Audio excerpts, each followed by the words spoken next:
வணக்கம் சாயனன்யா. வணக்கம் அம்மா. இன்னைக்கு நம்ம எதை பத்தி பேச போறோம்? நம்ம திருக்குறள் பத்தி பேச போறோம். எத்தனாவது திருக்குறள்? திருக்குறள் 66. சரி. இது எந்த அதிகாரத்துல வரும்? அது எந்த அதிகாரம் மக்கட்பேறு. திருக்குறளை எழுதியவர் யாரு? திருவள்ளுவர்.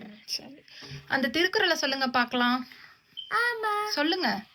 குறள் இனிது யாழ் இனிது என்பதம் மக்கள் மலரேச்சல் கேளாதவர். சரி, அந்த திருக்குறளோட அர்த்தத்தை பார்க்கலாமா? ஆமா. சரி, குழல்னா என்ன? குழல் ஒரு இசைக்கருவி. யாழ்னா என்ன? யாழும் ஒரு இசைக்கருவி. சரி, மழலைன்னு சொன்னீங்களே, மழலைன்னா என்ன?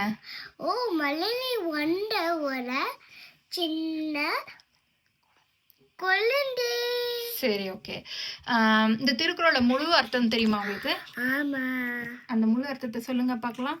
குறள்ல இருந்து வருகிற இசையும் யாழ இருந்து வருகிற ஒளியும் இனிது யார் சொல்லுவாங்க தெரியுமா? உங்களோட மலரே பேச்சு கேட்காதவங்க அப்படிதான் இருக்காங்க. அதுதான் அதோட அர்த்தம். நன்றி, வணக்கம்.